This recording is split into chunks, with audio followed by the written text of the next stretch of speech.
ആചരണത്തോട് അനുബന്ധിച്ച് ഇന്ന് നമ്മളുടെ പ്രഭാഷണം ആരംഭിക്കുകയാണ്. ഇന്നത്തെ പ്രഭാഷണം അനുഗ്രഹ പ്രഭാഷണമാണ്. ഇന്നത്തെ പ്രഭാഷണം ചെയ്യുന്നത് നമ്മളുടെ ക്ഷേത്രത്തിന്റെ മേൽശാന്തിയായ ശ്രീ കണ്ണൻ ചന്ദനക്കുന്നവർകളാണ്. അദ്ദേഹത്തെ നിങ്ങൾക്ക് ഓരോരുത്തർക്കും വേണ്ടി ഞാൻ വേദിയിലേക്ക് സ്വാഗതം ചെയ്യുന്നു.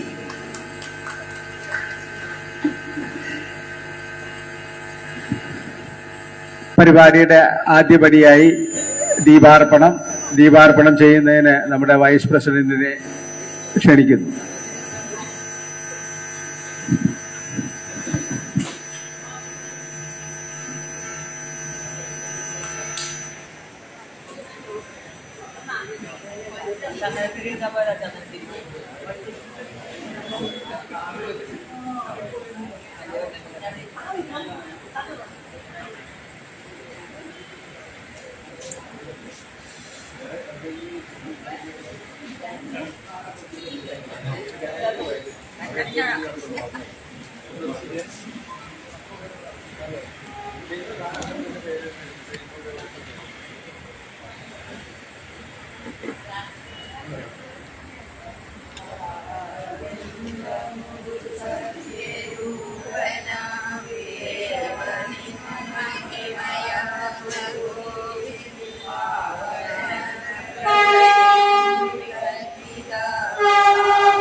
രാവിവൻ തോണി നിൻപദം ഒന്നൊന്നായി എണ്ണി എണ്ണി തൊട്ടെണ്ണും പൊരുളൊടുങ്ങിയാൽ നിന്നിടും ദൃക്കുപോലുള്ളം നിന്നിടസ്പന്ദമാകണം.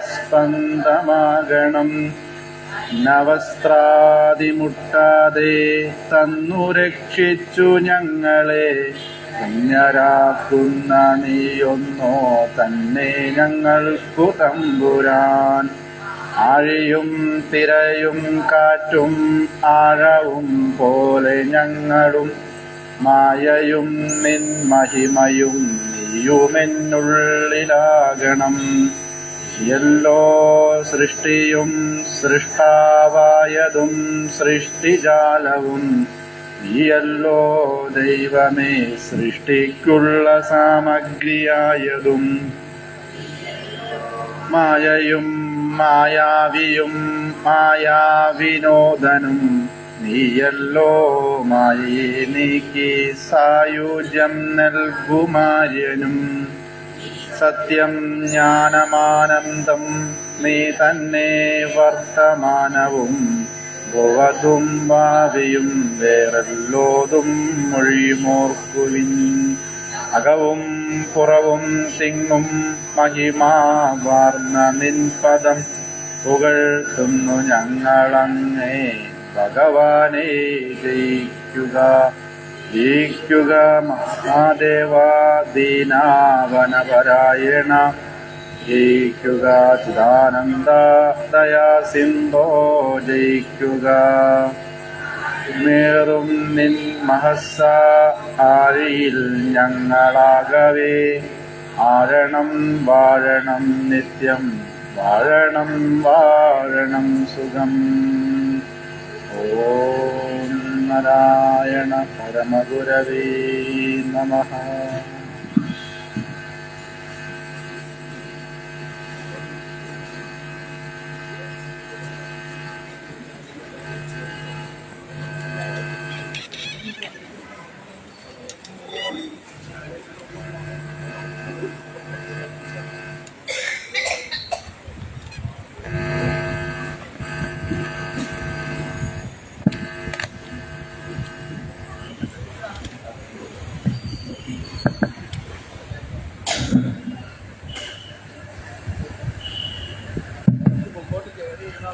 ഓം ഗുരുർബ്രഹ്മ ഗുരുർവിഷ്ണു ഗുരുർദേവോ മഹേശ്വര.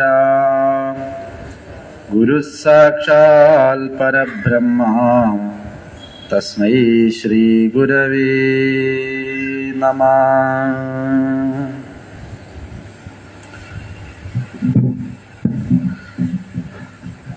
അല്ല,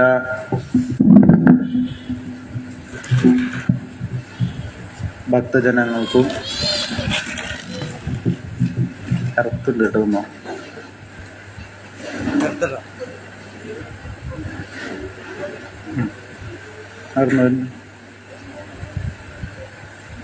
എല്ലാവർക്കും എൻ്റെ വിനീതമായ നമസ്കാരം.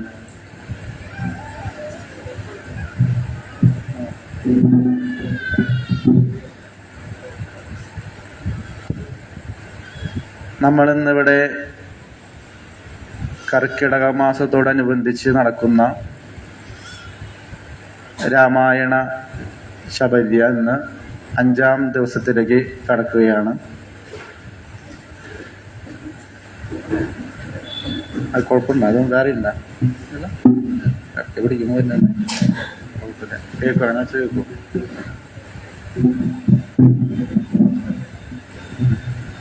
തുടങ്ങല്ലേ. രാമായണ ആചരണത്തോടനുബന്ധിച്ച് ഇന്ന് 5-ാമത്തെ ദിവസമാണ്.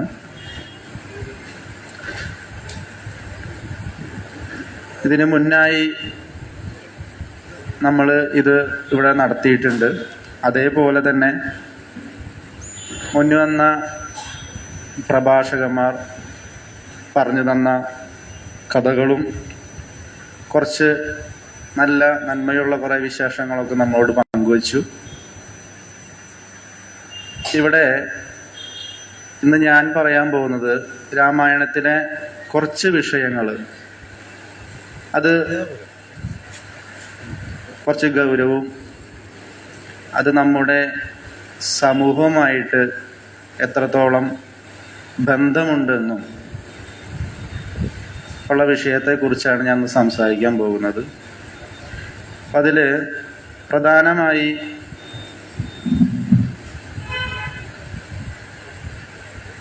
രാമായണം എന്ന ഒരു ഗ്രന്ഥം നമ്മൾ കർക്കിടക മാസത്തിൽ ആചരിച്ചു വരുന്നു. അത് പാരായണം ചെയ്യുന്നു. അതിലെ കുറേ അർത്ഥങ്ങളും കഥകളും എല്ലാവരും കേൾക്കുന്നു. എന്താണ് ഇതിൻ്റെ ഒരു ഉദ്ദേശ ശുദ്ധി എന്നുള്ള വിഷയം നമ്മൾ ചിന്തിക്കണം. രാമായണത്തിൽ പറയുന്ന കഥയിലെ പ്രധാന ആളായ ശ്രീരാമൻ എന്തിന് അവതാരം ചെയ്തു, എന്താണ് ആദികവി വാൽമീകി ഈ രാമായണം രചിച്ച് സമൂഹത്തിന് എന്ത് നല്ല സന്ദേശങ്ങളാണ് ഇതിലൂടെ തരുന്നത്, അത് എങ്ങനെ നമുക്ക് നമ്മുടെ ജീവിതത്തിലേക്ക് പകർത്താം എന്നൊക്കെയാണ് ഇന്നത്തെ ഒരു നമ്മുടെ വിഷയം. ത്രേതായുഗത്തിൽ നടന്ന ശ്രീരാമന്റെ ചരിത്രങ്ങള്, കഥകള്, അതിൽ അവതരിച്ച ശ്രീരാമൻ അല്ലെ, ശ്രീരാമൻ നമുക്കെല്ലാവർക്കും അറിയാം. നമ്മളെല്ലാവരും രാമായണം കേട്ടിട്ടുണ്ട്, വായിച്ചിട്ടുണ്ട്, കഥകളൊക്കെ അറിയാം. എന്താണ് ശ്രീരാമന്റെ ഒരു ധർമ്മം? ശ്രീരാമൻ എന്തിനാണ് അവതാരം ചെയ്തത്? ആരാണ് ശ്രീരാമൻ എന്ന് ചിന്തിക്കുമ്പോൾ ആദ്യം വരുന്നത്, ശ്രീരാമൻ എന്ന് പറയുന്നത് മഹാവിഷ്ണുവിന്റെ അവതാരമാണ്. മഹാവിഷ്ണു എന്തിനെല്ലാം അവതാരം ചെയ്തു? എത്ര അവതാരങ്ങളുണ്ട്? ഓരോ അവതാരത്തിലും എന്തായിരുന്നു വിഷ്ണു ഭഗവാന്റെ വിഷയങ്ങൾ, അതായത് എന്തിനു വേണ്ടി എന്ന് നമ്മൾ ചിന്തിക്കുമ്പോൾ ഇവിടെ സൃഷ്ടി, സ്ഥിതി, വിനാശനം അല്ലെ, നമ്മൾ പറയും സൃഷ്ടിയുടെ കർത്താവായ ബ്രഹ്മാവും സ്ഥിതിയുടെ ഉത്തരവാദിത്തം ആർക്കാ? വിഷ്ണു ഭഗവാൻ അല്ലെ. അതേപോലെ സംഹാരം, ഇത് ശിവഭഗവാനാണ് അതിന്റെ ഉത്തരവാദിത്തം. അപ്പൊ ഈ ലോകം തന്നെ നിലനിൽക്കണമെങ്കിൽ ആരുടെ സാന്നിധ്യം വേണം? സ്ഥിതിയുടെ കർത്താവായ മഹാവിഷ്ണുവിന്റെ സാന്നിധ്യം ഉണ്ടാവണം. ആ സ്ഥിതിയെ പരിപാലിക്കുന്നത് വിഷ്ണു ഭഗവാനാണ് അത്ര. അങ്ങനെയാണെങ്കിൽ ഓരോ യുഗത്തിലും ഭഗവാൻ അവതരിച്ചിരിക്കുന്നു, ഓരോ നാമത്തിൽ. അവിടെ ചിന്തിക്കുമ്പോൾ ധർമ്മത്തെ നിലനിർത്തുക എന്ന ഒരു കാര്യമാണ് ഇതിൽ പ്രധാനമായും നമ്മുടെ ആചാര്യന്മാർ പറയുന്നത്. എവിടെയൊക്കെ ധർമ്മം വ്യതിചലിക്കുന്നു, അല്ലെങ്കിൽ എവിടെയൊക്കെ ധർമ്മം വിരുദ്ധമായി നടക്കുന്നുവോ അവിടെയൊക്കെ ഭഗവാൻ അവതരിക്കത്രേ. അപ്പൊ അങ്ങനെയാണെങ്കിൽ ഓരോ അവതാരത്തിലും ഈ ഒരു വിഷയം, ധർമ്മത്തെ പരിപാലിക്കുക അല്ലെ, ആ ഒരു വിഷയവുമായി ബന്ധപ്പെട്ടാണ് ഭഗവാൻ അവതരിക്കുന്നത്. അങ്ങനെയാണ് ത്രേതായുഗത്തിൽ ശ്രീരാമനായിട്ട് ഭഗവാൻ അവതരിക്കുന്നു. ആ സ്ഥിതിയെയും നിലനിർത്തുവാനും ധർമ്മത്തിന് വിരുദ്ധമായി നടക്കുന്ന കാര്യങ്ങളെ അശേഷം നശിപ്പിക്കാനും വേണ്ടി ഭഗവാൻ അവതരിച്ചു ത്രേതായുഗത്തിൽ. അങ്ങനെ ശ്രീരാമനെ ദശരഥ രാജാവിന്റെ മകനായി ശ്രീരാമൻ അവതരിച്ചു. ഇതെല്ലാം, ഈ കഥകളെല്ലാം നമുക്കൊക്കെ അറിയാം അല്ലെ, എല്ലാവരും കേട്ടിട്ടുള്ള കഥകളാണ്.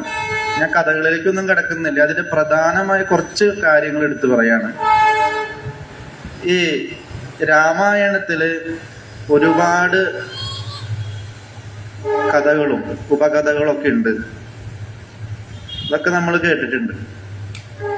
എല്ലാ കഥകളിലും ഏത് കഥ എടുത്താലും അതിൻ്റെ പുറകില് കാണുന്നത് ധർമ്മവിരുദ്ധമായി നടക്കുന്ന ആ ഒരു സമയത്താണ് ഭഗവാന്റെ,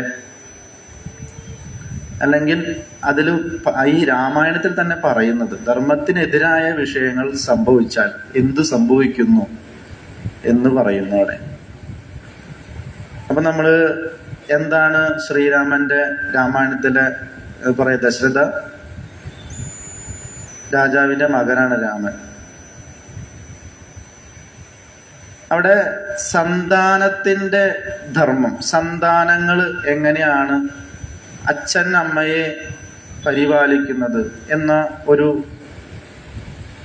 ധർമ്മം ആണ് ശ്രീരാമൻ അവിടെ അവതരിച്ച് നമുക്ക് കാണിച്ചു തരുന്ന ആ കഥയിലെ പ്രധാന ഘടകം അല്ലെ. അതേപോലെ പിന്നെന്താ, രാമന് സഹോദരങ്ങളായിട്ട് ആരൊക്കെ ഉണ്ട്? ഭരത, എല്ലാവർക്കും അറിയാം, ലക്ഷ്മണ, ശത്രുഘ്ന, അവരെല്ലാവരും. അപ്പൊ അവരും രാമനും തമ്മിലുള്ള ആ ബന്ധത്തിലൂടെ സഹോദര ധർമ്മത്തെ അവിടെ കാഴ്ചവെക്കുന്നു. എങ്ങനെയാണ് സഹോദര ധർമ്മം പരിപാലിക്കുക? നമ്മളത് ചിന്തിച്ചിട്ടുണ്ടോ? അങ്ങനെ ഒരു വിഷയം ചിന്തിച്ചിട്ടുണ്ടോ? എന്തൊക്കെയാണ് ആ കഥാപാത്രങ്ങൾ ചെയ്യുന്ന ധർമ്മം? അവരെന്തൊക്കെയാണ് നമുക്ക് സന്ദേശങ്ങളായി തരുന്നത്? ഈ കവി ഉദ്ദേശിച്ച വിഷയങ്ങളുമായി ബന്ധപ്പെട്ട് എന്താണ് നമുക്കതിൽ നിന്ന് മനസ്സിലായത്? ഞാൻ ചിന്തിക്കുമ്പോൾ പ്രധാനമായും കാണുന്ന ഒരു വിഷയം ഇതാണ്, ധർമ്മം എന്നൊരു വിഷയം. അവിടെ സഹോദര ധർമ്മത്തെ പരിപാലിച്ചുകൊണ്ട് രാമലക്ഷ്മണ ശത്രുഘ്ന ഭരതന്മാര് ആ ഒരു കാര്യം നമ്മളിലേക്ക് കാണിച്ചു തരുന്നു. പിന്നെയോ മാതൃധർമ്മം, അമ്മ അല്ലെ, അമ്മ എന്നൊരു ധർമ്മമുണ്ട് നമുക്ക്. അവിടെ എന്താണ്? കൈകേയും കൗസല്യയും സുമിത്രയും ഐക്യത്തോടുകൂടി അല്ലെ, മന്ദാര വരുന്നത് വരെ ഒരു പ്രശ്നമില്ല അവരില്ല. എല്ലാവരും ഭയങ്കര ഐക്യത്തോടുകൂടി ആ കാലങ്ങൾ കഴിഞ്ഞിരുന്നു. മാതൃധർമ്മത്തെ സൂചിപ്പിക്കുന്നു അവിടെ. ഇനി അതേപോലെ തന്നെ പ്രധാനമായിട്ട് ശ്രീരാമനും സീതയും അല്ലെ, എന്താ പറയുന്നത്, ദാമ്പത്യം, ഭാര്യ ഭർത്തൃധർമ്മം, അതേ ചൂണ്ടിക്കാണിക്കുന്നു. ശ്രീരാമനും സീതയും പോലെ ഇതുവരെ നമ്മള് അങ്ങനെ ആരും കണ്ടിട്ടില്ല എന്നാണ് പൊതുവെ പറയാന്നല്ല, അങ്ങനെയാണ് അല്ലെ. രാമനും സീതയും തമ്മിലുള്ള ആ ഒരു ദാമ്പത്യം അത് നമുക്ക് കാണിച്ചു തരാണ് രാമായണത്തിലൂടെ. എങ്ങനെയാണ് ഒരു ഭാര്യയും ഭർത്താവും കഴിയേണ്ടത്, എങ്ങനെയാണ് അത് പരിപാലിച്ച ധർമ്മം നിലനിർത്തേണ്ടത് എന്നൊക്കെ ഈ രാമായണത്തിൽ നമുക്ക് കാണിച്ചു തരുന്നു. ധർമ്മം. പിന്നെ എന്താണ് ഈ വിഷയമായി ധർമ്മത്തെ നിലനിർത്തുന്നു. ഇനി ഇവിടെ എപ്പോഴാണോ ധർമ്മത്തിനെതിരാകുന്നത് ആ സമയങ്ങളിലൊക്കെ ധർമ്മത്തിന് വിരുദ്ധമായി പ്രവർത്തിക്കുന്നവർക്ക് എന്താണ് സംഭവിക്കുന്നു അതും രാമായണത്തിൽ കാണിക്കുന്നു. അതും ആ ചരിത്രത്തിലൂടെ നമുക്ക് കാണിച്ചു തരുന്നുണ്ട്. എന്തായിരുന്നു?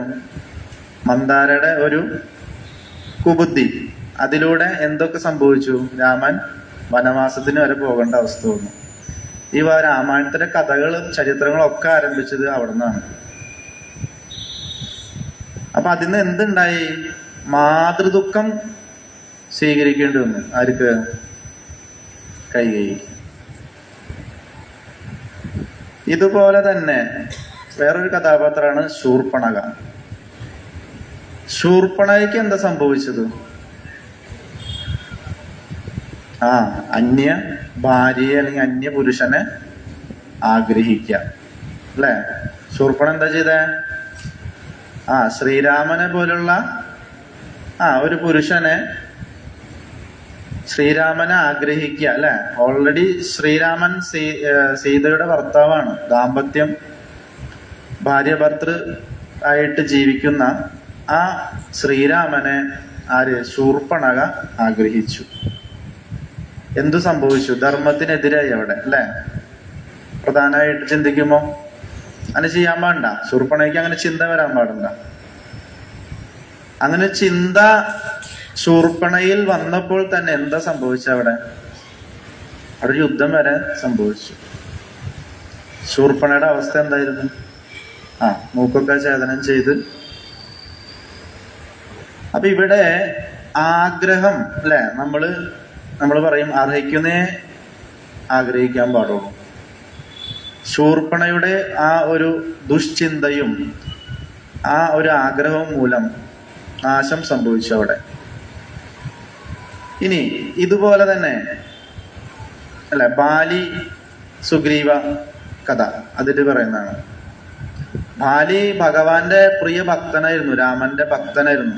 അത്രയും ഭക്തിയോടുകൂടി രാമനെ ഭജിക്കുന്ന ആളായിരുന്നു. ആര്? ബാലി. അവിടെ ഭക്തിയുണ്ടെങ്കിലും ധർമ്മത്തിന് വിരുദ്ധമായി എന്ന് ബാലി പ്രവർത്തിച്ചു തുടങ്ങിയോ അന്ന് മുതൽ നാശം ആരംഭിച്ചു. ഭഗവാന്റെ ഭക്തനെ ഭഗവാൻ തന്നെ കഥ കഴിക്കേണ്ട അവസ്ഥ. അതെന്തുകൊണ്ടാണ്? ധർമ്മത്തിന് വിരുദ്ധമായി ചിന്തിച്ചുകൊണ്ട്. രാവണനോ ഇത് തന്നെയല്ല ചിന്തിച്ചത്. സീതയെ പത്നി അന്യ ആളുടെ ഭാര്യയെ മോഹിച്ചു. അതൊരു കുറ്റധർമ്മമായി. ശിവഭഗവാന്റെ ഭക്തനാണ്. പക്ഷെ എന്തായി? ലങ്കയിലല്ല സുഖ ജീവിതത്തോടും കൂടി കഴിഞ്ഞ ആളാണ് രാവണൻ. ശിവഭക്തനും കൂടിയാണ്. പക്ഷെ അവിടെ എന്ത് സംഭവിച്ചു? നാശം. അതിനെന്തു മനസ്സിലാക്കാം നമ്മൾക്ക്? എന്തൊക്കെ നമ്മളതിൽ ചിന്തിക്കണം? എന്നാണോ നമ്മളെല്ലാം ധർമ്മത്തിനെതിരാകുന്നേ, അവിടുന്ന് നമുക്കൊക്കെ നാശങ്ങൾ ആരംഭിച്ചിരിക്കുന്നു. അങ്ങനെയുള്ള സ്ഥിതിയുടെ കർത്താവായ മഹാവിഷ്ണു അല്ലെ, എന്നാണോ അവിടെ ധർമ്മം വ്യതിചലിക്കുന്ന അവിടെയൊക്കെ അവതരിച്ച് നാശം സംഭവിച്ചു. പിന്നെ അഹല്യ അല്ലെ, അഹല്യ ഒരു കഥ അതിലുണ്ട്. അഹല്യ മോക്ഷം. അഹല്യക്ക് എന്താ സംഭവിച്ച ആ കഥയില്? ഈ ആഗ്രഹങ്ങളാണ്. ആഗ്രഹങ്ങളിലൂടെ ധർമ്മത്തിന് വിരുദ്ധമായി നമ്മൾ ആഗ്രഹിക്കുമ്പോൾ അവിടെ എല്ലാം എന്ത് സംഭവിക്കുന്നു? നാശം. നേരത്തെ നമ്മൾ പറഞ്ഞു എന്ത്? ധർമ്മത്തിന്റെ ഉത്തരവാദിത്യം പറഞ്ഞു. ഇവിടെ നമ്മൾ പറയുന്നു ആ ധർമ്മം എപ്പോഴൊക്കെ നമ്മൾ വ്യതിചലിക്കുന്നുവോ അവിടെയൊക്കെ ഈ വാൽമീകി ഈ കഥയിൽ പറയുന്നു, ഭഗവാന്റെ കഥയിലൂടെ നമുക്ക് തരുന്ന സന്ദേശം ഇതാണ്. അപ്പൊ ഇങ്ങനെ ധർമ്മത്തിന് വിരുദ്ധമായി നടക്കുന്ന വിഷയത്തെയാണ് കൂടുതലും രാമായണത്തില് പറയുന്നൊരു സന്ദേശം. ഒന്ന് ചിന്തിക്കാം, നമ്മുടെ സമൂഹത്തില് ഇതിന് വല്ല ബന്ധമുണ്ടോ? അല്ലെങ്കിൽ രാമായണം വായിക്കുന്നത് കൊണ്ട്, ഈ കഥകൾ കേൾക്കുന്നത് കൊണ്ട് നമ്മുടെ ജീവിതത്തിൽ എന്തെങ്കിലും ബന്ധങ്ങളുണ്ടോ? അല്ലെ നമ്മൾ ആരെങ്കിലും അത് പരിപാലിക്കുന്നുണ്ടോ? എല്ലാവരും ഇതിലേ കേൾക്കും, അതിലേ വിടും, അത്രേ ഉള്ളൂ അല്ലേ? സത്യം പറഞ്ഞ അങ്ങനെയാണ്. അത് കേട്ടു. പക്ഷെ നമ്മളാരും ഇതിനു വേണ്ടി ഈ കഥ മനസ്സിലാക്കി, ഇതിന്റെ നല്ല നല്ല സന്ദേശങ്ങൾ മനസ്സിലാക്കി നമ്മുടെ ജീവിതത്തിലേക്ക് പകരാനായിട്ട് ശ്രമിക്കുന്നില്ല എന്നുള്ളതാണ് വാസ്തവം, അല്ലേ? അത് തന്നെയാണ് നമ്മൾ ഈ ഹൈന്ദവ അല്ലെ ഹിന്ദുക്കളുടെ ഏറ്റവും വലിയൊരു നാശം എന്ന് പറയുന്നത്. നമ്മുടെ സമൂഹത്തില് ഇന്ന് ഏറ്റവും കൂടുതൽ എന്താ പറയാ, കുട്ടികള് ജനറേഷൻ നശിക്കുന്നത് നമ്മുടെ ഹൈന്ദവത്തിലാണ്. എന്തുകൊണ്ട്? 18 വയസ്സ് അങ്ങോട്ട് തികയാൻ നിൽക്കുക കുട്ടികളെല്ലാവരും. അത് തികയണമില്ല. ഇപ്പോ അതിന് മുന്നേ ചാടി പോവാണ്. അച്ഛനെ അനുസരിക്കുന്നില്ല, അമ്മ പറയുന്നത് കേൾക്കുന്നില്ല, സഹോദരങ്ങളായിട്ട് ഒരു ബന്ധവുമില്ല, ഒരു വാല്യൂമില്ല. ഒരു സുപ്രഭാതത്തിൽ നമ്മുടെ മുന്നിൽ വരുന്ന ഒരു പുരുഷനായിട്ട്, അല്ലെങ്കിൽ പെൺകുട്ടികൾക്കാണെങ്കിൽ ആ പുരുഷനാണ് വരുന്നത്, പുരുഷന്മാർക്കാണെങ്കിൽ ആ സ്ത്രീയാണ് വരുന്നത്. എവിടെ പോയി നമ്മുടെ സ്നേഹം? ഈ കഥയിൽ പറയുന്ന സഹോദര ബന്ധം അല്ലെങ്കിൽ മാതൃബന്ധം അല്ലെങ്കിൽ ആ ധർമ്മമൊക്കെ എവിടെ പോയി? നമ്മുടെ കുട്ടികൾക്ക് എവിടെയാണ് ഇങ്ങനെ ഒരു വഴി പിഴച്ചു പോകുന്നത്? എന്തുകൊണ്ട്? അതെങ്ങനെ നമുക്ക് ആ വിഷയത്തെ സോൾവ് ചെയ്യാം അല്ലെങ്കിൽ നിവാരണം ചെയ്യാം എന്ന് ആരും ചിന്തിക്കുന്നില്ല. അപ്പോൾ ഓടുമല്ല ഒരു അമ്പലത്തിൽ ഒരു വായുസൂക്തം കഴിക്കും, അല്ലെങ്കിൽ ശത്രു സംഹാരം, അല്ലെങ്കിൽ ഇതൊക്കെ കഴിച്ച് എന്താ ചെയ്യാ, എങ്ങനെയെങ്കിലും ആ പ്രശ്നം സോൾവ് ചെയ്യാൻ നോക്കുള്ളൂ. ഇത് എവിടെ നിന്ന് ആരംഭിച്ചെന്നുള്ളത് ആരും ചിന്തിക്കുന്നില്ല, അല്ലെ? അങ്ങനെ ചിന്തിച്ചിരുന്നെങ്കിൽ ഒരു പക്ഷെ ഏറ്റവും കൂടുതൽ നമ്മൾ പത്രത്തിലൊക്കെ വായിക്കുന്നത് ഇവിടെ മതമോ അല്ലെങ്കിൽ ജാതിയോ പറയല്ല, നടക്കുന്നൊരു കാര്യമാണ്. ഹിന്ദുക്കളാണ് ഏറ്റവും കൂടുതൽ ഇങ്ങനെ അധപതിക്കുന്നത്. ക്രിസ്ത്യാനികളാണെങ്കിൽ അവരുടെ വേദങ്ങളും അവരുടെ ഗ്രന്ഥങ്ങളും അവരുടെ കുഞ്ഞു കുട്ടികള് 1 വയസ്സ് 2 വയസ്സൊക്കെ ആകുമ്പോഴേക്കും അത്യാവശ്യം അവരവരുടെ വിഷയങ്ങൾ അങ്ങോട്ട് അവതരിപ്പിച്ചു തുടങ്ങും, അല്ലേ? കണ്ടിട്ടില്ലേ? പള്ളിയിൽ പോയിട്ട് അവർ എന്താ പറയാ, ഗ്രന്ഥത്തെ അനുസ്മരിച്ചുകൊണ്ടും അതിനെ ബേസായി ചിന്തിച്ച് അതിൽ പറയുന്ന വിഷയങ്ങളൊക്കെ പഠിച്ച് അവരുടെ ജീവിതത്തെ പൂർണ്ണതയിലെത്തിക്കുന്നു. ഇപ്പൊ മുസ്ലിമുകളാണെങ്കിൽ എന്താ ചെയ്യുന്നത്? അവരുടെ പള്ളിയിൽ അവർക്ക് പഠനം, ആ അറിവ് കൊടുക്കാനുള്ളൊരു സൗകര്യം ചെയ്യുന്നു. അവർ പഠിക്കുന്നു, വളരുന്നു. നമ്മുടെ ഹിന്ദുക്കളിൽ എന്ത് ചെയ്യുന്നു? അല്ലെങ്കിൽ നമ്മുടെ ക്ഷേത്രങ്ങൾ, നമ്മുടെ ഹിന്ദു അല്ലെങ്കിൽ ഹൈന്ദവ ആചാരങ്ങളുടെ മുന്നിൽ നിൽക്കുന്ന പ്രസ്ഥാനമാണ് ക്ഷേത്രം. ഇതിലൂടെ എന്താണ് ഉദ്ദേശിക്കുന്നത്? നമ്മൾ എന്തൊക്കെയാണ് നമ്മുടെ കുട്ടികൾക്ക് പറഞ്ഞു കൊടുക്കുന്നത്? അല്ലേ? അതെ, മൊബൈൽ കാണിച്ചു കൊടുക്കുക. ചെറുപ്പത്തിലെ ശീലിപ്പിക്കുന്ന ഇപ്പോഴത്തെ ജനറേഷന്റെ അവസ്ഥ ഇതാണ്. മൊബൈൽ കാണിക്കുക, ഈ യൂട്യൂബിൽ കാണുന്ന എന്തൊക്കെ സാഹസികമായിട്ടുള്ള കാര്യങ്ങളൊക്കെ കണ്ടുപിടിപ്പിക്കുക, പബ്ജി കളിപ്പിക്കുക. ഒന്നും അറിയില്ല നമ്മള്. ആ മോൻ സന്തോഷം കിട്ടുന്നത് ചെയ്തോളാൻ പറയും. അവൻ കാണുന്നത് പബ്ജിയിലെ യുദ്ധങ്ങളാണ്, അല്ലേ? ആ യുദ്ധം കണ്ടു പഠിക്കുന്ന കുട്ടി വളർന്നു കഴിഞ്ഞാൽ ആദ്യം ചെയ്യുന്നതായിരിക്കും യുദ്ധമായിരിക്കും, സംശയമില്ല ഇത്. അല്ലെങ്കിൽ ഈ ഇപ്പൊ റീൽസിലൊക്കെ ഇറങ്ങുന്നത് എന്തൊക്കെയാ? വലിയ വലിയ സാഹസികമായിട്ടുള്ള കാര്യങ്ങളൊക്കെയാണ് ഇപ്പൊ അതിൽ ഇറക്കിക്കൊണ്ടിരിക്കുന്നത്. ഇത് കണ്ട് വളർന്നു വരുന്ന കുട്ടികൾ ആദ്യം ചെയ്യുക, പുഴയിലേക്ക് എടുത്ത് ചാടി അക്കരെ കിടക്കാൻ പറ്റുന്ന, എന്താ പറയാ, സിനിമയുടെ പേര് മറന്നുപോയി, മോഹൻലാലിന്റെ ഒരു സിനിമയില് നരൻ. ഇതൊക്കെയാണ്. നാളെ ഇതൊരു തടി ഒഴുകിപ്പോയി പ്രളയത്തിന് സമയത്ത് കുട്ടികൾ ചാടി, ഇതൊക്കെയാണ് കാണുന്നത്. ഇത് കണ്ട് വളരുന്ന നമ്മുടെ കുട്ടികൾ ആദ്യം ചെയ്തതായിരിക്കും. അതിന് ഉദാഹരണം എന്താ? പുരാണങ്ങളിൽ പറയുന്ന ഒരു കഥയുണ്ട്, പ്രഹ്ലാദന്റെ കഥ. കേട്ടണ്ട? പ്രഹ്ലാദൻ എങ്ങനെയാണ് മഹാവിഷ്ണുവിന്റെ ഭക്തനായേ? അമ്മ ഗർഭാവസ്ഥയിലിരിക്കുമ്പോ നാരദ മഹർഷി പറഞ്ഞു കൊടുത്ത ഭഗവാന്റെ കഥകൾ കേട്ട ആളാണ് പ്രഹ്ലാദൻ വിഷ്ണു ഭക്തനായത്, അല്ലേ? കേട്ടണ്ട? കഥ കേട്ടണ്ട? അപ്പോ എവിടെയാണ് പ്രഹ്ലാദൻ നേരിട്ട് ഈ കഥ കേട്ടിട്ടില്ല. അമ്മയുടെ ഗർഭപാത്രത്തിൽ ഇരുന്ന് കേട്ട കാര്യമാണ്. അപ്പൊ എന്താ ഇത് പറയുന്നത്? ചൊട്ടയിലെ ശീലം ചുടല വരെ. ചെറുപ്പത്തില് നമ്മൾ എന്തൊക്കെ നല്ല സൽക്കർമ്മങ്ങളെ, നല്ല നല്ല പ്രവൃത്തികൾ അറിയുന്നു, പഠിക്കുന്നു എങ്കിൽ അവന്റെ യൗവന കാലത്ത് അവൻ അതായിരിക്കും കൂടുതൽ, അതുമായിട്ടായിരിക്കും ബന്ധം ഉണ്ടാവാം. അതാണ് പ്രഹ്ലാദന്റെ കഥയില് നമുക്ക് തരുന്നൊരു സന്ദേശം.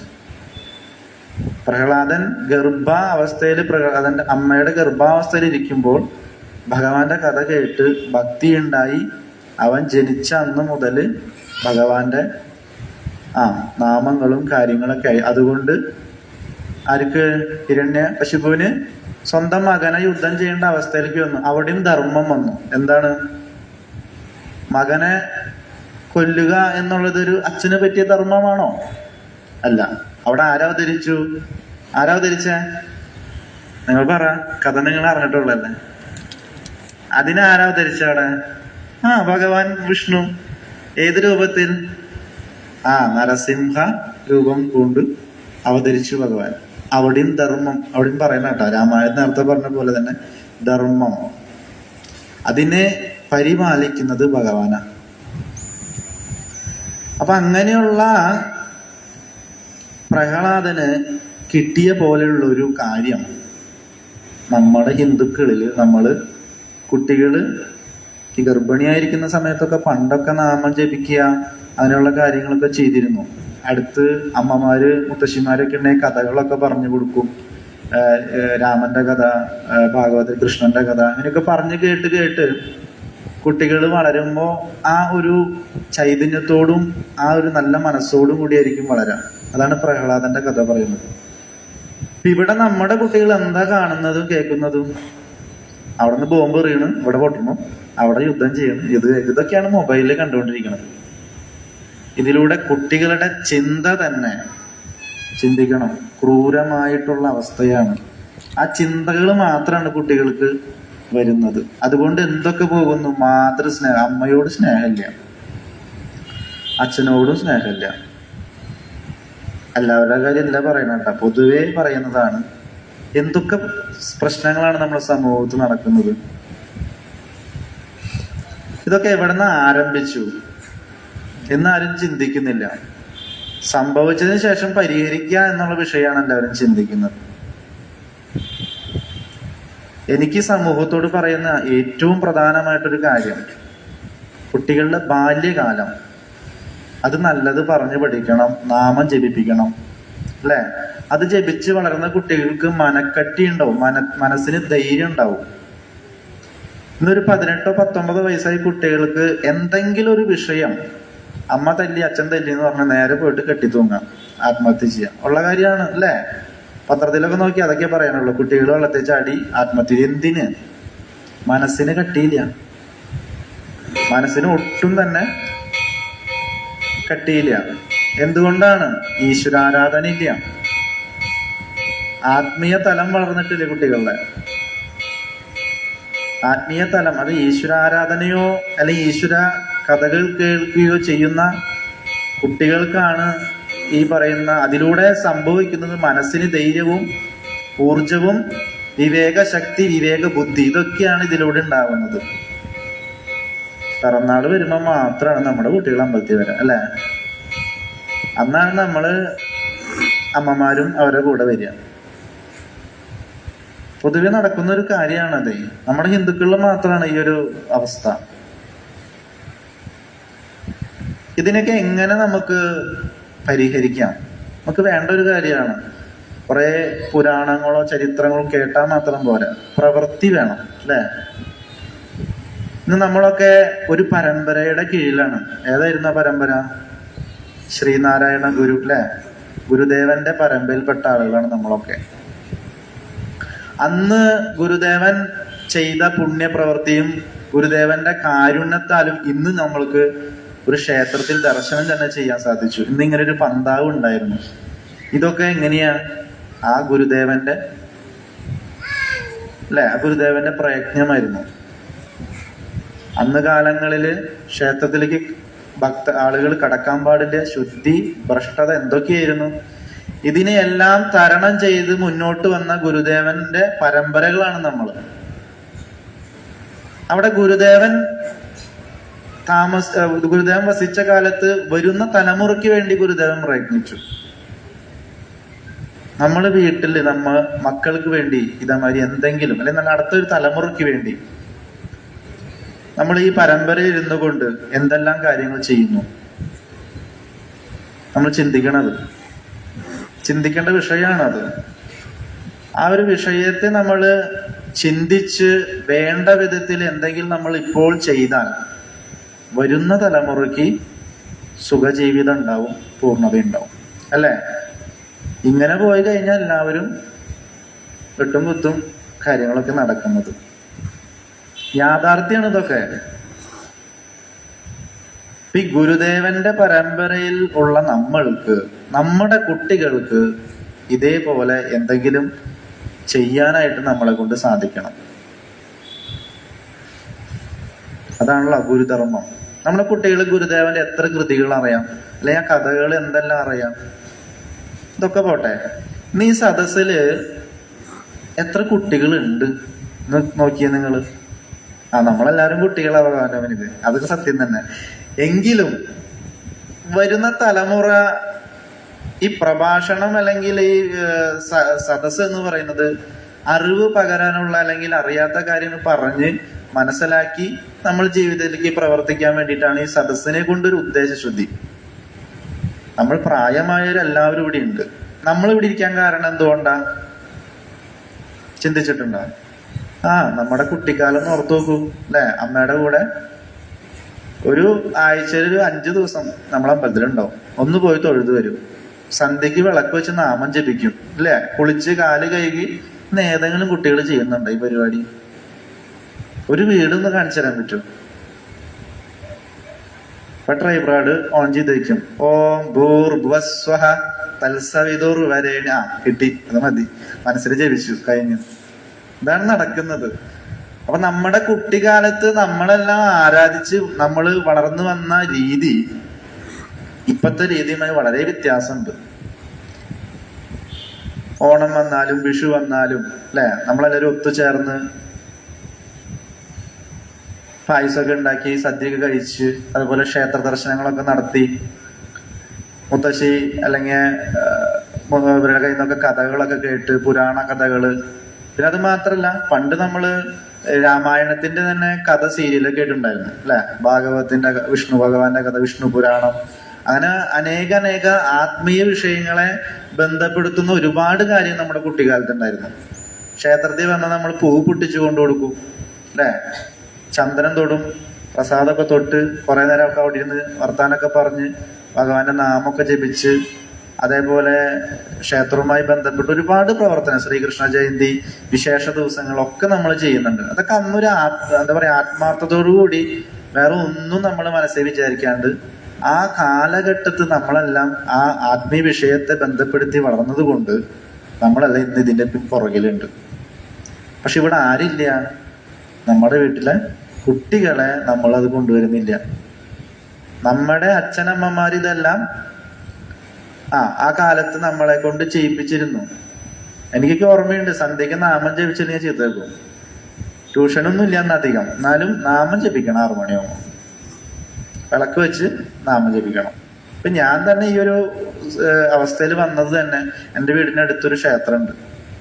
ആ ക്ഷേത്രത്തില് 4ാം ക്ലാസ് ഓർമ്മയുള്ള കാലത്ത് പോയി അവിടെ ചെന്ന് ഭഗവതിയുടെ കാര്യങ്ങളൊക്കെ ചെയ്ത് പൂ പൊട്ടിച്ചു കൊടുക്കും. അന്ന് അടിച്ചുതടിയില്ല ക്ഷേത്രങ്ങളില്. പാത്രം കഴുകി കൊടുക്കണം, ദേവിയുടെ ഉരുളി, അന്ന് ഗ്യാസും ഇല്ല, അടുപ്പാണേ, പാത്രമൊക്കെ നിറച്ച് കരിയായിരിക്കും.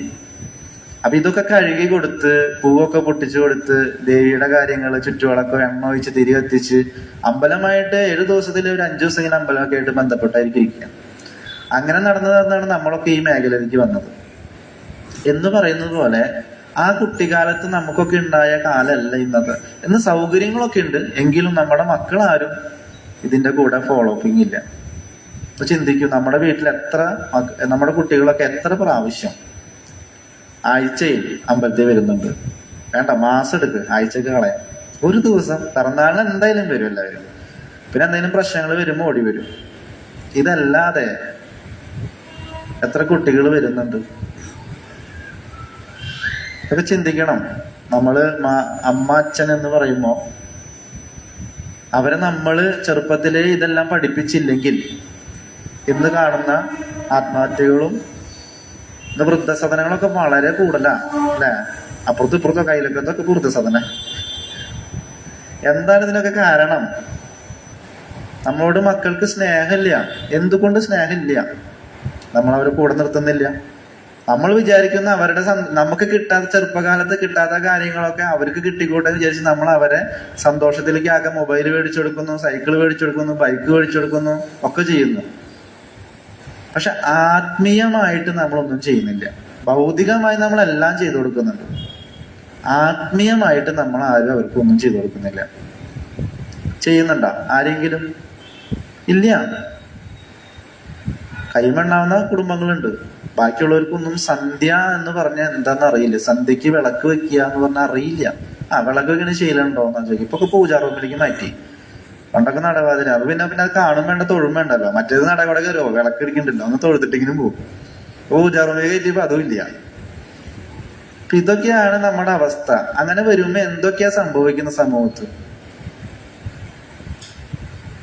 ഈ മൃത്യുദോഷങ്ങളും മരണങ്ങളും അപവാദങ്ങളും തല്ലും വഴക്കും ഇതൊക്കെയാണ് സംഭവിക്കുന്ന, കുട്ടികൾ സംഭവിക്കുന്ന കാര്യങ്ങളാണ്, നമ്മൾ കണ്ണിലൂടെ കാണുന്ന കാര്യങ്ങളാണ്. ഇതിനൊക്കെ, ഈ വിഷയങ്ങളെല്ലാം നമ്മൾക്ക് ഇപ്പോൾ തന്നെ നമ്മൾ ശ്രമിച്ചാൽ അടുത്തൊരു തലമുറയ്ക്ക് ഇതേ മാറ്റങ്ങളൊക്കെ വരാൻ സാധ്യതയുണ്ട്. നമ്മുടെ ക്ഷേത്രങ്ങളില് ഒരു സ്ഥലത്ത് പോലും ഈ പാഠ്യപദ്ധതി, അതായത് ഈ പുരാണങ്ങളോ അല്ലെങ്കിൽ ഗീതായോ ഗീതാ ക്ലാസ്സോ ഒന്നുമില്ല. നമ്മുടെ ഗ്രന്ഥങ്ങൾ പോലും അറിയില്ല ആർക്കും, നമ്മുടെ കുട്ടികൾക്ക്. ഇത്രയും വലിയ ക്ഷേത്രമുണ്ട്, ഇത്രയും വലിയ പണം മുടക്കി എന്തൊക്കെ കാര്യങ്ങളാണ് ചെയ്യുന്നത്. കുട്ടികൾക്ക് വേണ്ടി എന്ത് ചെയ്യാം? അതാണ് അടുത്ത തലമുറ എന്ന് പറയുന്നത്. നമ്മൾ ചിന്തിക്കണത്, നമ്മൾ ആരാണ്? ഗുരുദേവന്റെ പരമ്പരയാണ്. ആ ഗുരുദേവൻ പറഞ്ഞ അറിവ് മറ്റുള്ള വരുന്ന തലമുറയ്ക്ക് നമ്മൾ പകർന്നു കൊടുക്കാൻ ഒരു സംരംഭം നമ്മൾ ചെയ്യണം. എന്താണെങ്കിലും എല്ലാവരും കൂടി ആലോചിക്കണതൊക്കെ. ഇവിടെ എല്ലാവരും ഇരിക്കുന്നുണ്ട്. നമുക്ക് അമ്പലത്തെ ബേസ് ചെയ്ത് 19 യൂണിറ്റ് ഉണ്ട്. നമ്മുടെ മക്കൾ ആരെങ്കിലും ഈ ആത്മീയ വിഷയത്തെ എങ്ങനെയാണ് അറിയുന്നത്? നമുക്ക് അവർക്ക് എങ്ങനെയാണ് ഇത് കൊടുക്കാൻ പറ്റുക? നമ്മൾ രാമന്റെയും ശ്രീകൃഷ്ണന്റെയും അർജുനന്റെയും കഥകളൊക്കെ നമ്മൾ കേട്ട് വളർന്ന കാരണം നമ്മൾ ഈ ആത്മീയതയെ ബന്ധപ്പെടുത്തിക്കൊണ്ട് നമ്മൾ മറ്റു കാര്യങ്ങളിലേക്കൊന്നും ചെല്ലുന്നില്ല. പക്ഷെ നമ്മുടെ മക്കള് ഇതൊന്നും അറിയാത്തത് കൊണ്ട് സംഭവിക്കുന്ന വിഷയങ്ങളാണ്. അതിനെന്താ ചെയ്യാൻ പറ്റാ? നമ്മൾ ചിന്തിക്കണം. നമ്മൾ ഇതൊക്കെ കേട്ട് അങ്ങോട്ട് പോയാ പോരാ, നമ്മുടെ തലമുറയ്ക്ക് വേണ്ടി നമുക്ക് ഇതിൽ എന്തെങ്കിലും ചെയ്യാൻ പറ്റൂ എന്നുള്ളതാണ് ചിന്തിക്കേണ്ടത്. ആത്മീയ വിഷയങ്ങൾ എങ്ങനെ കൊടുക്കാം അവർക്ക്? അർജുനന്റെയും ശ്രീകൃഷ്ണന്റെയും കഥകള് അല്ലെ? അർജുനന്റെ മുന്നിൽ ആര് വന്നു? ശ്രീകൃഷ്ണൻ വന്നതുകൊണ്ട് എന്തായി? അർജുനന് ആ ധൈര്യവും കിട്ടി, ഒരു ശക്തി കിട്ടിയ യുദ്ധത്തില് അർജുനന് എന്തെങ്കിലും ചെയ്യാൻ സാധിച്ചില്ലെങ്കിലോ? അതേപോലെ നമ്മളും ശ്രീകൃഷ്ണന്മാരാവണം. നമ്മുടെ മക്കൾക്ക് വേണ്ടി ആ മനസ്സിനും ശരീരത്തിനൊക്കെ ധൈര്യം പകരുന്ന നമ്മുടെ ആത്മീയ വിഷയങ്ങളെ നമ്മൾ പറഞ്ഞു കൊടുത്തേ പറ്റൂ. ഒന്നും പറ്റിയില്ലെങ്കിൽ നമ്മൾ ക്ഷേത്രത്തിലേക്ക് നമ്മൾ വരുമ്പോൾ അവരും കൂടി കൂടെ കൊണ്ടുവരാം. ആ സീരിയലും മൊബൈലും കുറച്ചു നേരം ഓഫ് ചെയ്ത് വെച്ച് അവറ്റിങ്ങനെ നമ്മൾ വിളിച്ചുകൊണ്ടിരണം. തല്ലണ്ട പ്രായത്തിൽ കുട്ടികളെ തല്ലണം. പറയേണ്ട പ്രായത്തിൽ തല്ലാൻ പോയി അവർ തിരിച്ചു തല്ലും. അതാണ് ഇപ്പൊ നമുക്ക് സംഭവിക്കുന്നത്. ചെറുപ്പത്തിലേ ഇതൊക്കെ നമ്മൾ ചെയ്തു കൊടുക്കും. അവസാനം ഇവരുടെ സ്വഭാവങ്ങളൊക്കെ മാറി 18 വയസ്സാകുമ്പോൾ നമ്മൾ തല്ലാൻ ചെന്നാൽ അവർ നമ്മളെ വിളിച്ച് തല്ലും. അതൊക്കെയാണ് നടക്കുന്നത്. ചെറുപ്പത്തിലേ തന്നെ നമ്മൾ ക്ഷേത്രങ്ങളിലേക്കും, പിറന്നാളല്ല ആഴ്ചയിൽ 2-3 പ്രാവശ്യമെങ്കിലും നമ്മൾ അവരെയൊക്കെ ക്ഷേത്രത്തെ കൊണ്ടുവന്ന് ദേവനെയൊക്കെ തൊഴിച്ച് തമസാകുന്ന ചൈതന്യത്തെ അവരിൽ നിന്ന് മാറ്റി സ്വാത്വികമായിട്ടുള്ള ചൈതന്യത്തെ അവരിലേക്ക് പകരാം. എന്താ സ്വാത്വികത? മാതൃരൂപം അല്ലെ? സ്വാത്വിക ചൈതന്യം മനുഷ്യരിൽ വന്നു കഴിഞ്ഞാൽ അവര് നമ്മൾ തല്ലിയാലും തിരിച്ചു തരില്ല. അതാണ് സ്വാത്വികത. മാതൃരൂപത്തെയാണ് സ്വാത്വികതയെ കൊണ്ട് ഉദ്ദേശിക്കുന്നത്. ഇപ്പൊ എല്ലാവരും തമസ, അങ്ങോട്ട് തൊട്ട് ഇങ്ങോട്ട് കിട്ടും. ഒന്നും പറയാനും പറ്റില്ല. എന്തെങ്കിലും പറഞ്ഞാൽ തിരിച്ചെന്തെങ്കിലും പറയും. ഈ തമസ് എന്ന് പറയുന്ന ആ ഒരു ചൈതന്യത്തെ ശരീരത്തിൽ നിന്നും നിവാരിക്കാനാണ് ക്ഷേത്ര ദർശനം, തീർത്ഥം, പ്രസാദം ഇതൊക്കെ സ്വീകരിക്കുമ്പോൾ നമ്മുടെ 6 ആധാരങ്ങളിലൂടെ കുണ്ടലിനി ശക്തി എന്ന് പറയുന്ന ഒരു മഹത്തായ ഒരു മോക്ഷ ക്രിയ നമ്മുടെ ശരീരത്തിലുണ്ട്. അതിലൂടെ ഈ ചൈതന്യം കടന്ന് നമുക്ക് ആ തമസാകുന്ന ചൈതന്യമൊക്കെ മാറി സ്വാത്വികമായിട്ടുള്ള ദൈവിക ചൈതന്യം വരുമ്പോൾ അവരിലൊക്കെ എന്തുണ്ടാവും? സംസാരത്തിലും പ്രവൃത്തിയിലും ആ ദൈവികതയുണ്ടാവും. അതിനെങ്കിലും നമ്മൾ ശ്രമിക്കുക. അതാണ് ക്ഷേത്രം കൊണ്ട് ഉദ്ദേശിക്കുന്നത്. ക്ഷേത്രത്തിലെ ആചാര്യ തപസാന്മയ ജപേന നിയമേനജ ഉത്സവ അന്നദാനേതി ക്ഷേത്ര ഉദ്യസ്തു പങ്കത. 5 കാര്യങ്ങളെ കൊണ്ട് ക്ഷേത്ര ചൈതന്യത്തെ വളർത്തി ക്ഷേത്രത്തിലേക്ക് ഭക്തര് ഒരു സാധനാവശമാണത്. നമുക്ക് സ്വന്തമായി ദേവനെ ആരാധിക്കുക ഒരു ഏകാഗ്രത കലിയുഗത്തിൽ അത് നടക്കാത്തത് കൊണ്ട് സാധിക്കില്ല എന്ന് പറയാം. നമുക്ക് എല്ലാ സാധാരണക്കാർക്കും അത് സാധിക്കില്ല. അതുകൊണ്ട് നമ്മുടെ ഋഷീശ്വരന്മാര് അതിനെ ചിന്തിച്ച് അവിടെയും നമ്മുടെ തലമുറയ്ക്ക് വേണ്ടി അവര് ക്ഷേത്രം എന്നൊരു വിഷയം നിർമ്മിക്കുകയും അവിടെ ദേവനെ പ്രതിഷ്ഠിക്കുകയും ദേവചൈതന്യം പ്രകൃതിയായ ചൈതന്യത്തെ ഒരു ബിംബത്തിലേക്ക് ആവാഹിച്ച് സാന്നിധ്യപ്പെടുത്തി ആ ചൈതന്യം ഭക്തരിലേക്ക് എങ്ങനെയെല്ലാം ചൊരിയാം എന്ന് ചിന്തിച്ചപ്പോൾ അതിനു വേണ്ട പൂജാക്രിയകളും ദർശനങ്ങളൊക്കെ തത്വങ്ങളൊക്കെ അവര് എഴുതി വെച്ചു. നമ്മളതെല്ലാം പാലിച്ചു പോകുന്നു. അപ്പൊ ക്ഷേത്രത്തിൽ വന്നെന്താ? നമ്മുടെ തമസാകുന്ന നമ്മുടെ മനസ്സിൽ എന്ത് വിഷമമുണ്ടെങ്കിലും അതിനൊക്കെയാണ് തമസ് എന്ന് പറയുന്നത്. ഭഗവാനെ കണ്ട് തൊഴുമ്പോൾ മനസ്സൊക്കെ നിർമ്മലമായി ആ നിർമാല്യങ്ങളൊക്കെ മാറി ശുദ്ധി വരുന്നു. ഇത് തന്നെയാണ് സാധന എന്ന് പറഞ്ഞാൽ നമുക്ക് സ്വയം മന്ത്രം ജപിച്ചാൽ ഉണ്ടാകുന്ന ആ ഒരു പ്രക്രിയ തന്നെയാണ് ക്ഷേത്രത്തിലൂടെ നമ്മൾ ഉദ്ദേശിക്കുന്നത്. അപ്പൊ അങ്ങനെയുള്ള സ്വാത്വിക ചൈതന്യം നമ്മുടെ കുട്ടികൾക്ക് കൊടുക്കണമെങ്കിൽ എന്ത് വേണം? അവർ ക്ഷേത്രത്തിൽ വരണം. മാസത്തിൽ ഒരു ആഴ്ചയിലെങ്കിൽ 2 പ്രാവശ്യം തൊഴുത് പോവാനുള്ള ഒരു കാര്യവും നമ്മൾ വീട്ടിൽ നിന്ന് ചെയ്തേ പറ്റൂ. നമുക്ക് വേറെ ഒന്നും ചെയ്യാൻ പറ്റില്ല, അതെങ്കിലും ഉന്തി തള്ളി വിടാം. അങ്ങനെയെങ്കിലും ദൈവികത അവരിൽ ഉണ്ടാവട്ടെ. ദൈവികമായ ചൈതന്യം ഉണ്ടാകുമ്പോൾ ദൈവികമായ സംസാരവും പ്രവൃത്തികളും ഉണ്ടാവും. അല്ലെങ്കിൽ തമസാകുന്ന അസുരന്റെ ചിന്തകളായിരിക്കും. ഇന്ന് എവിടേക്കാ തല്ലുണ്ടാക്കാൻ പറ്റാം? എന്തൊക്കെയാണ് പേടിക്കാൻ പറ്റുക? ഇങ്ങനെയുള്ള തമസിന്റെ ചിന്തകളായിരിക്കും കുട്ടികളിൽ. അതാണ് ഈ പ്രശ്നങ്ങൾക്കൊക്കെ കാരണം. അങ്ങനെ ക്ഷേത്ര ദർശനെങ്കിലും നമ്മൾ നിത്യവും അല്ലെങ്കിൽ ചെയ്യാനായിട്ട് സാധിക്കുക. ആദ്യം കുഞ്ഞുകുട്ട തമ്പുരാന്റെ ഒരു കവിതയുണ്ട്. എന്താ? പുലരും മുമ്പേ ഉണരണം, ഉണർന്നാൽ എഴുന്നേൽക്കണം, ഇരുന്നു കണ്ണടച്ചു ഉള്ളിൽ പരദൈവത്തെ ഓർക്കണം.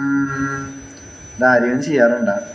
നമ്മൾ ചെയ്യാറുണ്ട്. ദൈവമേ, എനിക്കുമ്പോ തൊട്ടെന്ന് അറിയില്ല. കുട്ടികൾ ആരെയും ചെയ്യാറുണ്ടാ?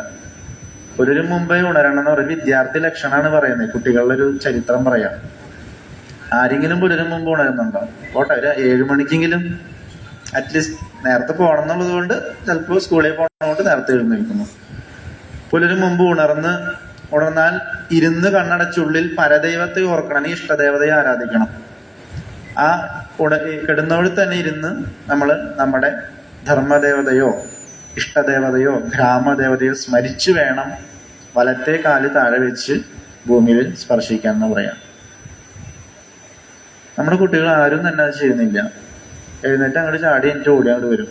വലത്തോ ഇടത്തോ പോലും അറിയുന്നില്ല. ഇപ്പൊ വലത്തോട്ടൊക്കെ തിരിഞ്ഞ് എഴുന്നേൽക്കാൻ നമ്മൾ കാരണന്മാര് പഠിപ്പിച്ചിട്ടുണ്ട്. അപ്പൊ വലത്തൊന്നുമില്ല, ദിശ പോലും നോക്കിയല്ല കിടക്കുന്നത്. ഇതെല്ലാം നമ്മൾ പറഞ്ഞ് പഠിപ്പിക്കുന്ന വേണം. ഇവരൊക്കെ ചീത്ത പറയേണ്ടി വന്ന ചീത്ത പറയണം. ചെറുപ്പത്തിലേ ഇതൊക്കെ ചെയ്യണം. അപ്പൊ പുലരും മുമ്പേ ഉണർന്ന് എഴുന്നേറ്റ് പരദൈവത്തെ ഓർക്കണം, അച്ഛനെ കാണണം, മുമ്പിൽ അമ്മയെ തൊഴുതിടണം.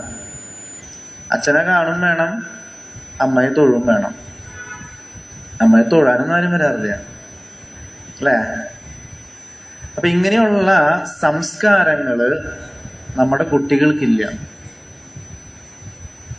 അച്ഛനെയും അമ്മയും കാണുന്ന ദൈവമാണെന്ന് ചിന്തിക്കണം എന്ന് പറഞ്ഞു. അച്ഛനെയും അമ്മയും ദൈവത്തിന് കാണുന്ന ദൈവം, പ്രത്യക്ഷത്തിൽ കാണുന്ന ദൈവമായിട്ട് ആരെയാ? അച്ഛനും അമ്മേനും കാണണം എന്നാ?